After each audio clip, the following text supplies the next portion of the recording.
All right, welcome to episode 106. In this episode, I'm going to be talking primarily structures, the planning of, the placement of, but also what's going to work with that is my track plan. So we're going to be talking about the track plan as well. But before we get into the presentation, let's jump in the car. We're going to take a real quick field trip down to Bridgeport. And I'm going to show you some of the areas that I'm going to be modeling on this layout. And also I'm going to be talking about the structures that will be on this layout. So it's going to be a little bit of a unique story. So let's jump in the cars, head down to Bridgeport, and let's go check out the sites.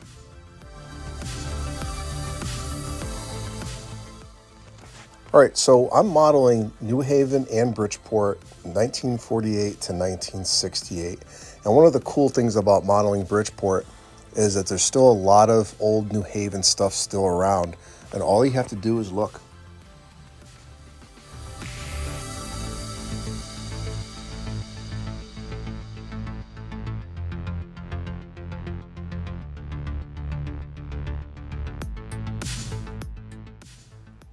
So my layout is going to be very unique, and not only will my layout have my work as far as structures and scenery, but it's also going to have work of other fellow modelers. Now, some of this work by other fellow modelers, I consider it art, and you'll see some of the examples later on in the presentation, but I have works from Doug Foscale, Dick Elwell, John Elwood, Bob Collett, and a bunch of others. So we're going to take a look at those buildings, and then also I'm going to show you how I'm going to incorporate them into my Bridgeport and New Haven scene. Some of the areas of Bridgeport that will be noteworthy is I'm going to be modeling Housatonic Avenue, Seaview Avenue, Jenkins Curve, East Bridgeport, Bridgeport Harbor, and the Lower Bridgeport Yard. Now, each of those will probably be their own separate videos because of the complexity of the projects, but I'm sure you'll enjoy them. At the end of the video, we're going to be looking at New Haven. And some of the areas I'm modeling in New Haven is Union Station. I'm going to be modeling Cedar Hill, or a representation of Cedar Hill. The engine facilities, freight car service facilities, and also I added a new facility, and that's going to be for passenger car servicing. We're going to be putting in Lamberton Street shops, and we're going to be also putting in New Haven Trap Rock.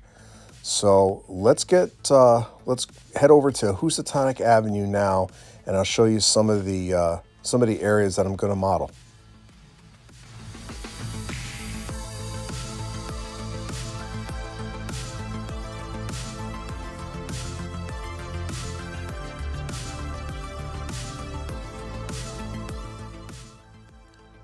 So to the right on the screen, you're going to see a overpass there.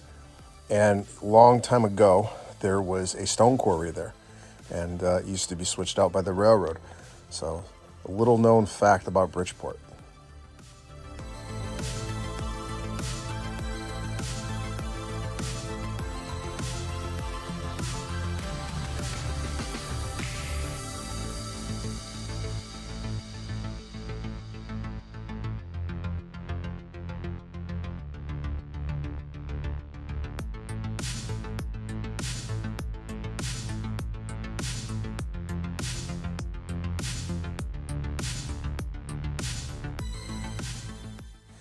So on the right-hand side, you're going to see those green silos. And long ago, New Haven used to switch those out, and that was a coal company. Well, we're going to take a closer look at that in just a second. But we're pulling up to the intersection here. We're on North Ave. And when it comes up to the intersection on the left-hand side of Housatonic Avenue, at this intersection, the trains used to cross the street to switch out the coal silo to the right and also Bridgeport machines, both of which will be on the layout.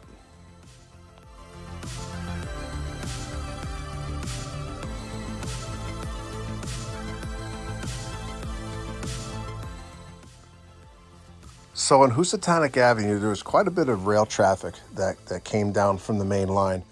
And Housatonic Avenue had numerous industries that were switched out. There was Bridgeport Brass. There was a mill. There was also a scrap yard. There was the oil tank farm there. And also it was almost close to street running, but there was a lot of team tracks down in Bridgeport. And you can see here, there's a picture from 1952 of an S1 switching out Bridgeport. And as we make our way down, our first stop will be Bridgeport Brass.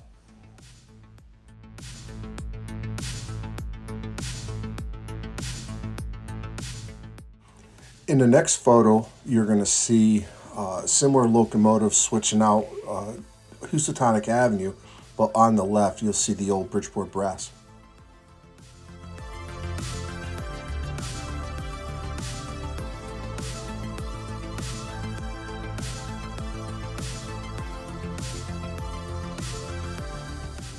So at this intersection on the left-hand side is the old Bridgeport Brass, which later became Brunswick Steel, and now it's called a different name.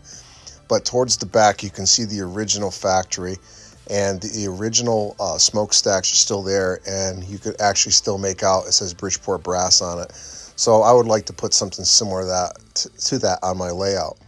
And then off to the building on the left, we're going to take a look at a siding that was there, that once was there. They removed the rails years ago, but they left the bumping block, which is giant. It's this giant cement bumping block. It has a steel plate on the end. So once I get to that spot, then you'll see it. It's pretty cool. So on the right-hand side is where the siding was, and you can see that bay door there. Now this siding pretty much ran the length of this building, which is not small. And at the end, well, I'll stop and back up and focus in on the bumping block. But one really cool thing about the old Bridgeport Brass is they had their own, they had actually two of them, two steam locomotives that they used to switch out. Now, right about now, I should be coming to a stop. And then I'm going to focus in on the actual bumping block, which is right there.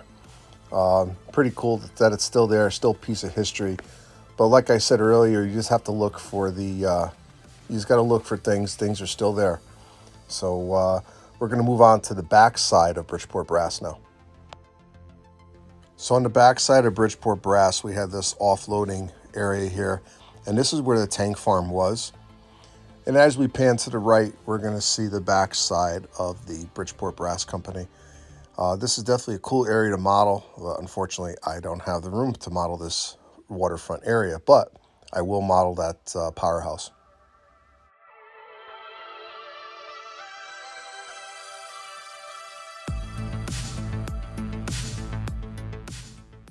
So this is the other side of the coal area, the coal towers, and they used to switch this out, and they would switch out the 30 to 40 cars at a time. So this was definitely a very busy area when it came to coal deliveries.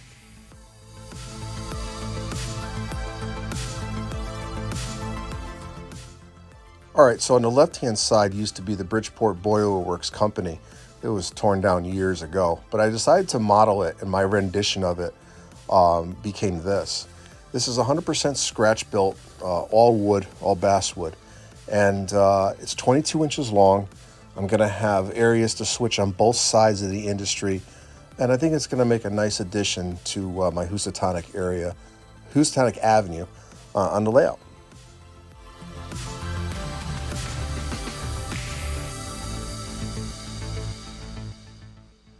All right, so as we move along Housatonic Avenue, we're getting closer to the main line. And off to the left up here was the old Bridgeport station, which is no longer there. It burned down years ago. But I will have a postcard picture of it here momentarily in the presentation. And off to the left is where Housatonic Avenue came up into the main line. And as we're circling around, the main line is on the left-hand side of the video screen, and we're going to be going underneath the existing Bridgeport station. Now, the Bridgeport station now goes over the roadway here, and then there's an underground tunnel to get to the other side of the tracks.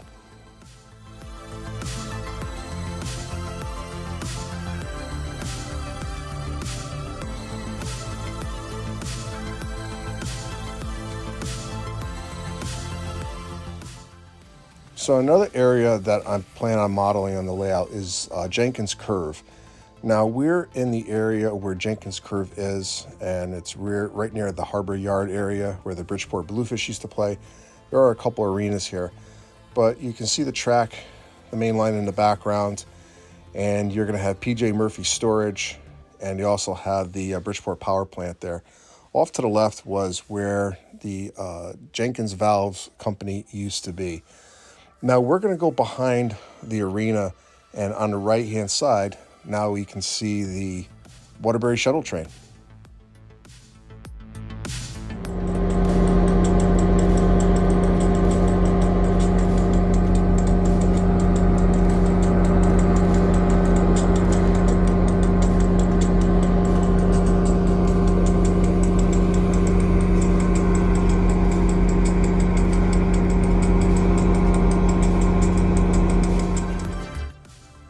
So we're back at Jenkins Curve, and then what I'm going to show you now is how I'm actually going to model this on the layout.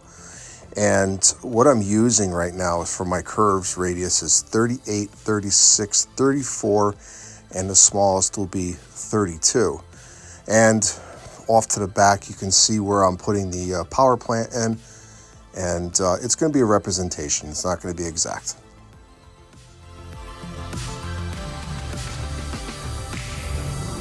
So while I was filming this, I caught an Amtrak on Jenkins Curve, actually 2 Amtraks, and so we're going to have an Amtrak meet. So enjoy the wheel flange.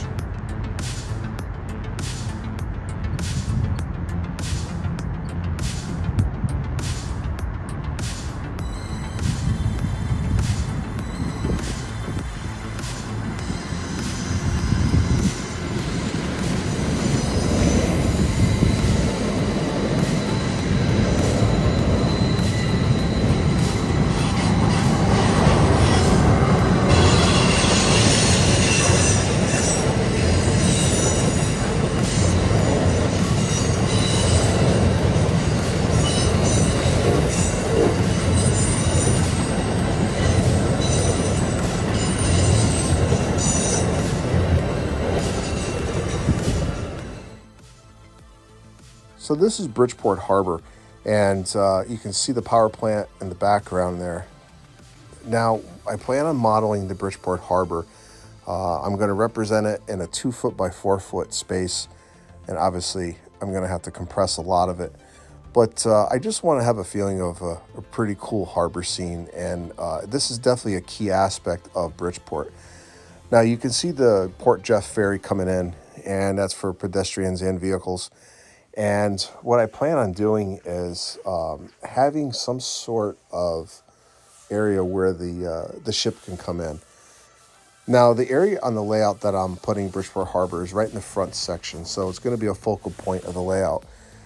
So I'm going to be putting in a wharf that you can see there. It's a cardboard template. And for the rest of it, I'm still planning it out, to be honest. I haven't really thought about it too much. But on the end of the harbor, I'm going to have 2 Craftsman kits. One was built by Doug Foscale. You can see it now in the picture. And then the other one is going to be Pier 27, which is actually Red Hook Part 2. So that is going to be on the layout as well. And I still have to do some more bench work here on the corner. But all in all, I think the harbor area is going to look pretty cool.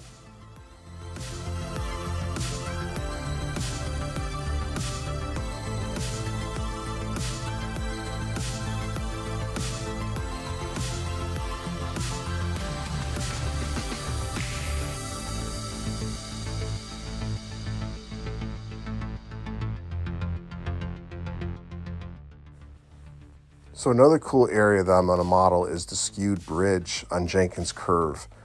Now, I'm going to run trains underneath this bridge as they did on the prototype.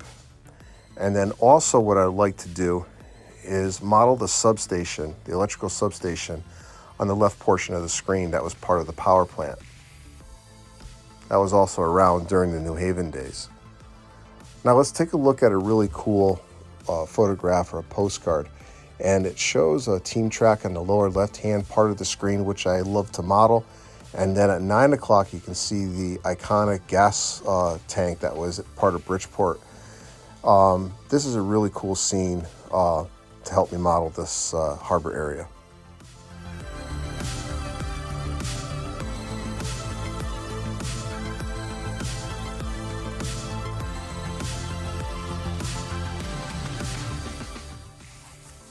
All right, so now we're heading into East Bridgeport, and the beige colored factory on the left portion of the screen, that is the old Singer Sewing Machine Company.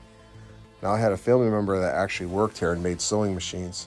So if you have any old Singer sewing machines in your house, they probably came from here.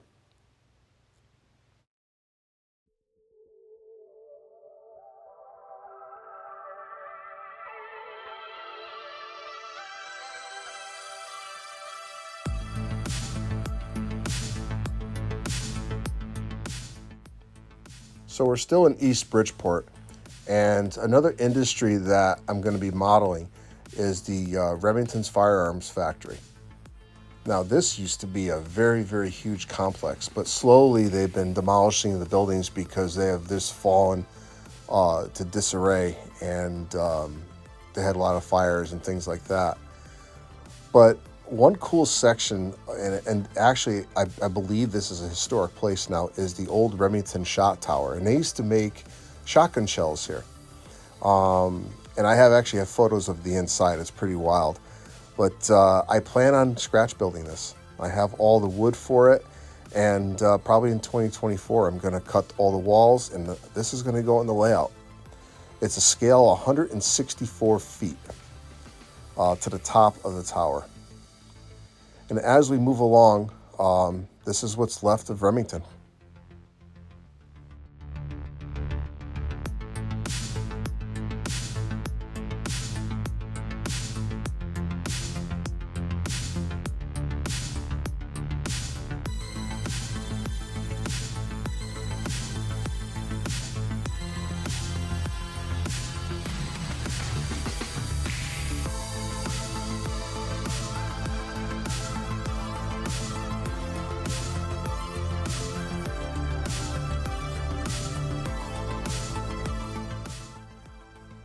All right, so now we're on Seaview Avenue. Now, this area here had pure street running. You had rails right in the streets, and it was also electrified. So there was 2 engines that came from the manufacturers after they turned the power off, and they ran on trolley poles. And some of the area of businesses down here included Jacob Brothers. There was a scrapyard, and also they had Carpenter Steel, and a whole bunch of others. Now, this is an area on my layout which is part of the Center Peninsula. Half will be Seaview Avenue, and the other half is going to be Housatonic Avenue. Now, these buildings are from the collection of Ira Pollock. He built these, and I purchased them recently to go on the layout, and one will represent Bridgeport Concrete, and the mill here will represent another industry. I'll have to do a little bit more research on Seaview Avenue, and I had to check if there was a mill down there. And right underneath Seaview Avenue, there's Bay Ridge Yard.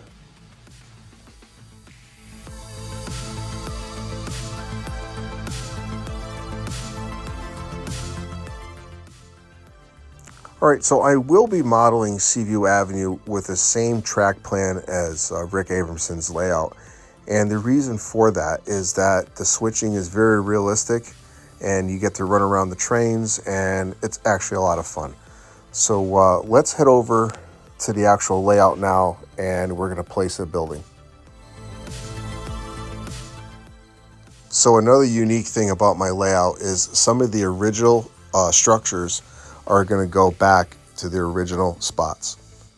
So this is Chippy Hollow Mining Company, and this is a fine scale miniatures kit that was built by Bob Collett, who owned the former Huntington and Hartford. And basically, I was able to purchase this kit, and it's going to be going right back in the same location that it came out of. So let's replace this structure where it belongs.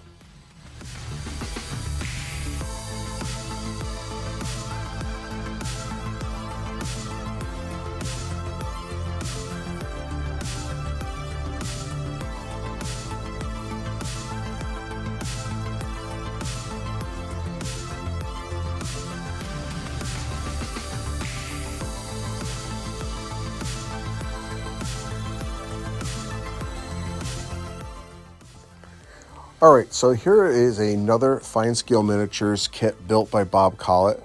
This is the rock bunker, and this kit has tons and tons of details on it. This is going to be part of my New Haven trap rock quarry that will be on the layout. Now we're a stone quarry, and they actually leased 2 New Haven 44 tonners.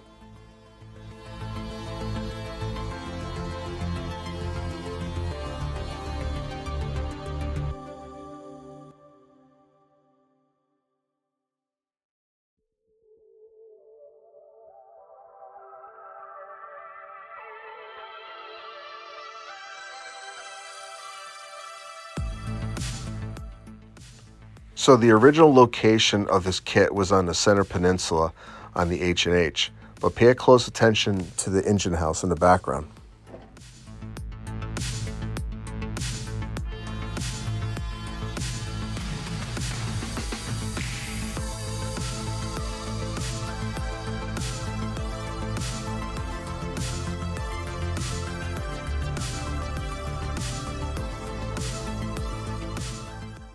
All of these models are going to require some sort of TLC, maybe with a little cleaning and maybe some minor repairs like that door that's leaning. But other than that, these models are in pristine condition.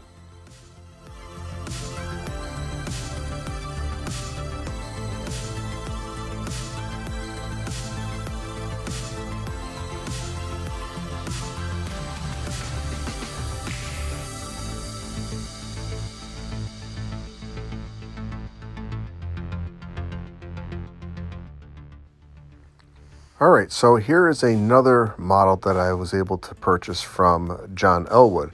Now, this is a fine scale miniatures Seawolves Foundry.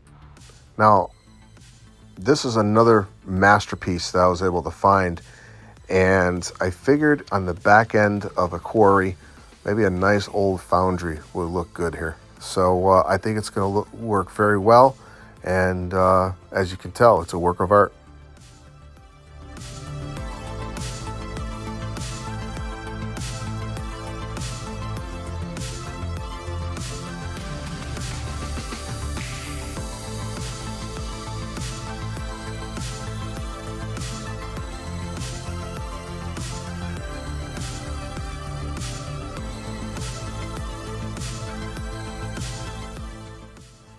So I still have to work out the track plan for this area, but what I want to do is have a track coming off the foundry go alongside all these buildings here, but maybe build in a ladder for the rest of the quarry.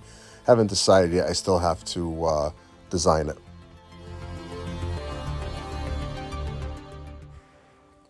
So this is going to be on the back side of the quarry.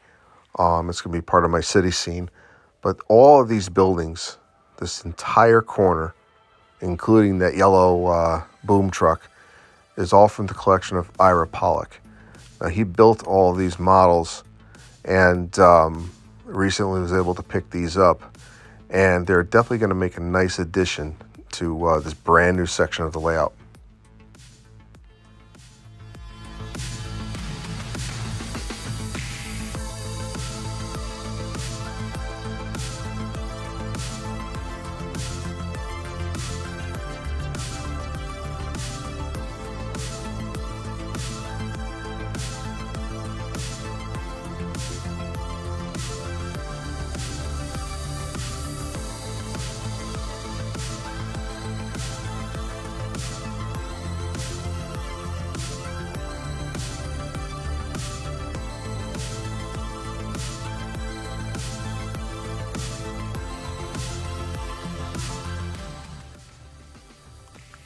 All right, so now we come across the Moldy Bread Company.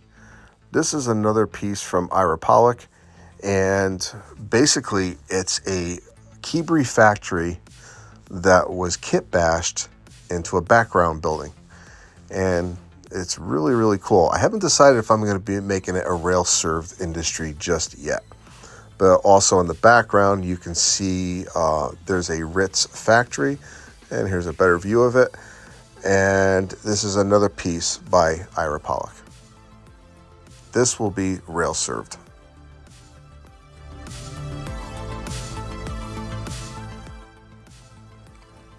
All right, so this entire side of the layout will be representing New Haven, Connecticut.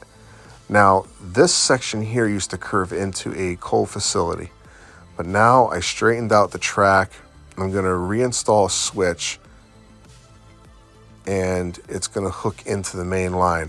This track is going to be known as the Osmond lead track, and it's going to be named in memory of my friend Raleigh Osmond.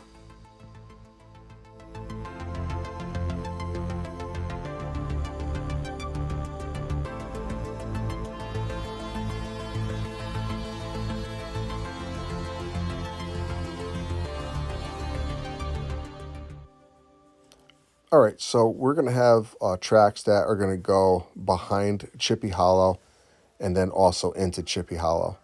So the building in the back is going to be Armstrong Tire, but we're going to visit that in just a second. Now, one of the things that I have to do is figure out the track plan for the 4-track main that's going to come into Cedar Hill. As you can look at the original Homosote there, you can see the variation.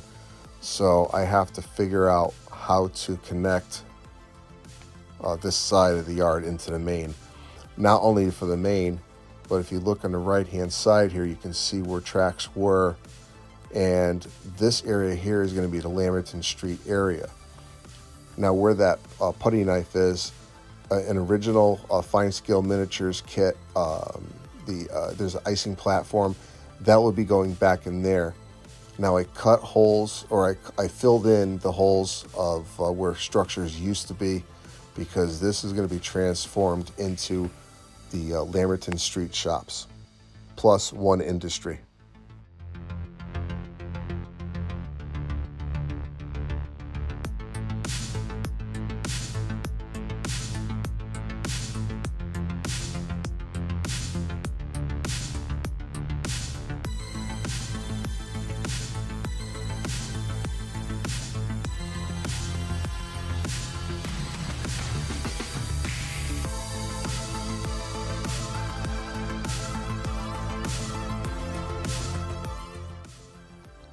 So here's another piece by John Elwood, and this is another fine scale miniatures, and this is a coal company. This will be going in right next to Lamberton Street shops, and this is definitely another masterpiece by John Elwood.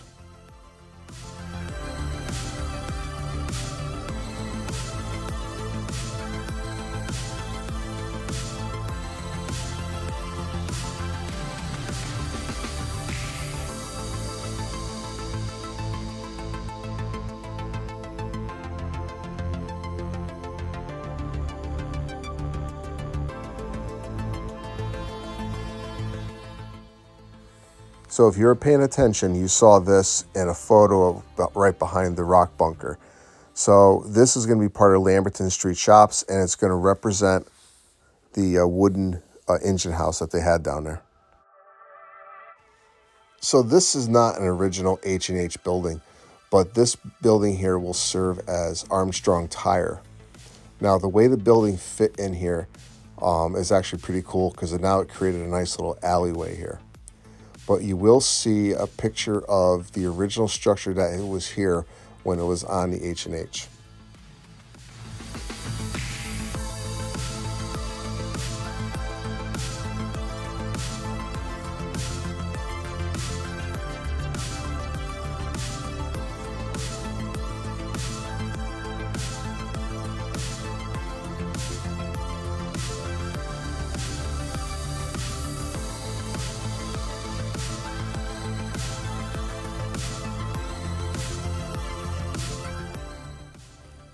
So the next two structures are original H&H structures, and they have returned to their original locations on the layout.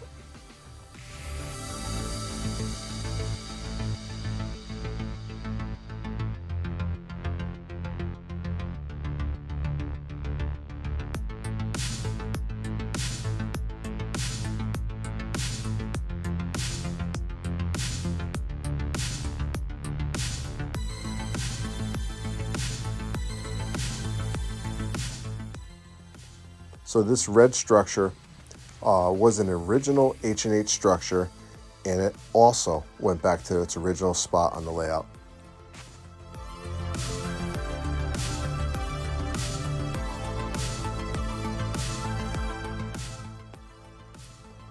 These two structures are from the collection of Ira Pollock.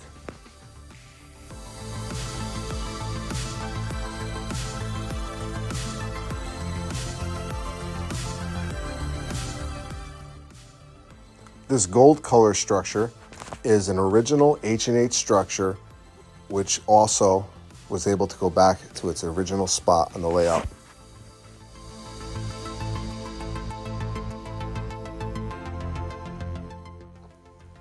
So this is not an original, but the original H&H had this same structure on it. So it's close enough.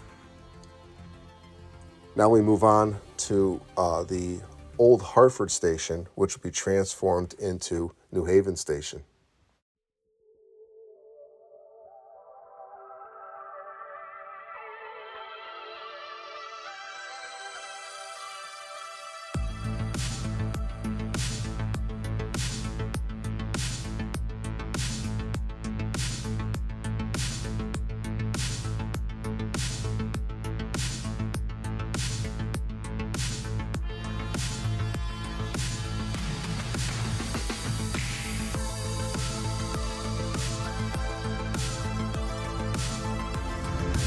And this is what New Haven Station looks like today.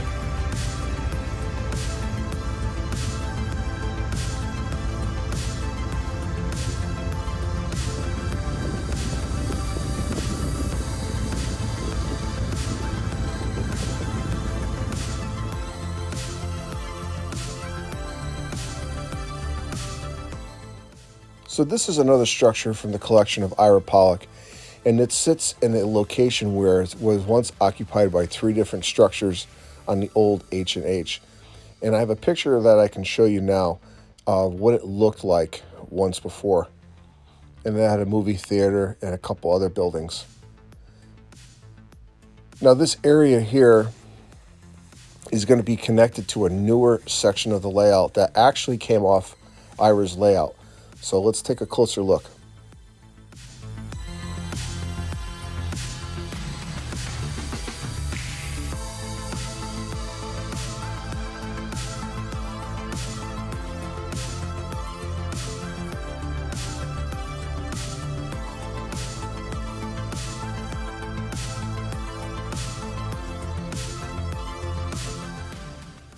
So this structure is connected to a second level of a street, and also there's two bridges that are connected to that as well. In the prototype, there is a street at an upper level that connects to a bridge, so it's closer to the prototype than I had before. And quite a few of these structures are from Ira's layout, and we're going to go over that. But one cool thing is right underneath that overpass, there's a mirror back there, and it really looks like the road continues, so it's a nice little feature there. Now the buildings to the left of the beer company are off of Ira's layout as well. The one with the Ted's Root Beer, and also the building with the checkered cab sign.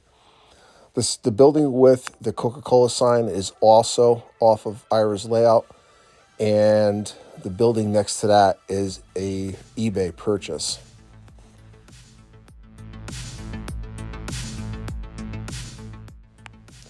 All right, so the next two structures came off of John Elwood's layout.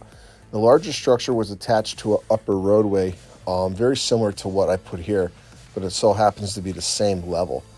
And you can see the structures when they were on John's layout. And basically what I'm going to do is I'm just going to keep it as is. I'm going to have to do some type of work on the actual upper level so it's not blocking the main line, as you can see here. And I'm just basically going to take a corner off of it just so the main line can get through. But definitely going to have an upper street level, which I'm excited about.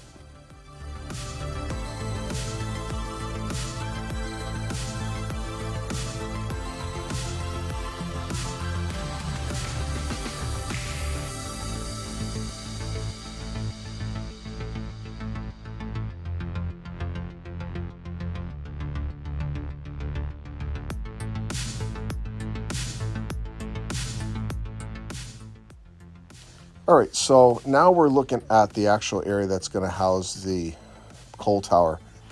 Now, I do have the building that goes over the hole in the layout, and that is going to be a powerhouse and also a couple of the other buildings. Now, you can see how packed the area was when the H&H was fully operational, and you can see the powerhouse in the background there, and then you can also see there was quite a bit of stuff going on in that engine facility. So I'm going to be putting back in a 90-foot turntable. The roundhouse is going to be changed out, so that eventually will probably be sold because I don't need two roundhouses, but that actually is the incorrect roundhouse for this layout.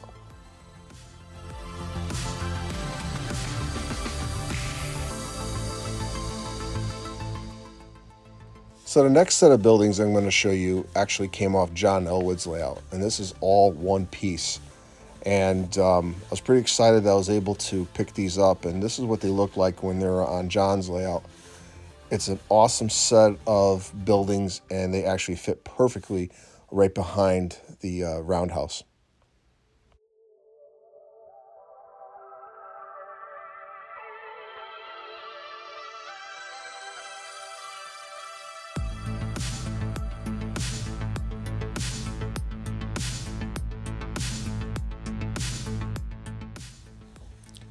All right, so I added an engine house where a Craftsman kit once stood. Now this area here, I believe it was a freight house, a fine scale miniatures freight house, and this piece actually came off of Ira Pollock's layout. It was his engine facility, and right next to the engine facility used to be a track for the cabooses, and I plan on putting a caboose track back in, just like you see here in the picture. And you also see an engine house in the background. But what I'm going to do, this is not going to be for engines. What I decided to do is this is going to be the service facility to service the passenger cars when they need service. And behind that, what I'm going to do is actually I'm going to have to modify the track work over here to service this engine facility, this car facility. And then what I'm going to do is I'm going to be adding in some more track, and where the old engine house was, you can see the footprint in front of you. I already have a scratch build planned, and I'm going to be putting a brick engine house there, but the engine house is actually going to serve as a car shop for repairs on wheels and box cars and things like that.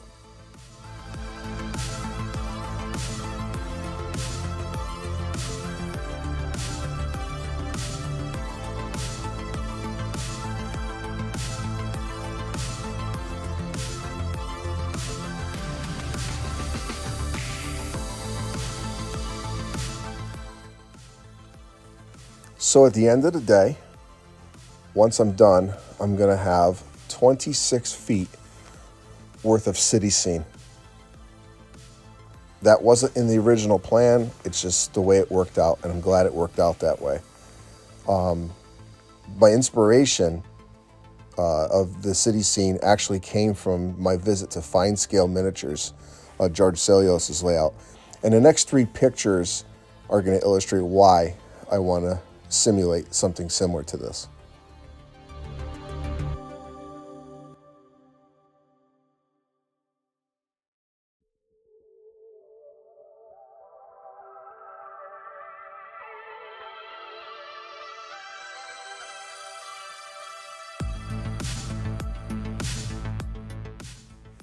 So the layout has made some significant progress since I started this project back in 21. And how I did that basically was try to spending an hour a day on the layout, and trying to do something every day on the layout has made a world of difference. So at my next layout update, I'm actually going to connect this layout with the manufacturers and hopefully run a train across the bridge. So I hope you enjoyed this video, and if you're not already subscribed, please hit the subscribe button and leave a like if you like this video. This is Ron at New Haven Rails. Thanks for watching.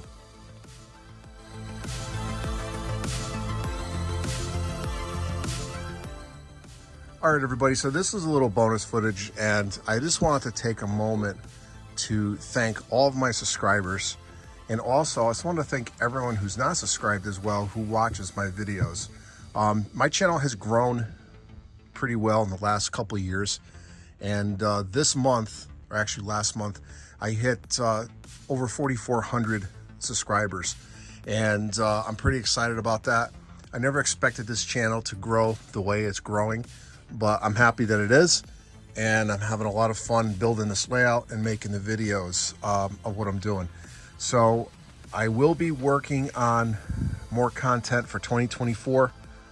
I'm probably making a list soon of what I'm going to be doing in addition to the layout build. So I just wanted to, again, thank everybody for your support of this channel and watching my videos. And there's going to be a lot more videos to come in 2024 when I start doing a lot more work on this layout. But I am still hoping to get trains running before the end of the year. So this is Ron at New Haven Rails. Thank you for watching again. I hope you enjoyed this video, and I'll see you at the next layout update.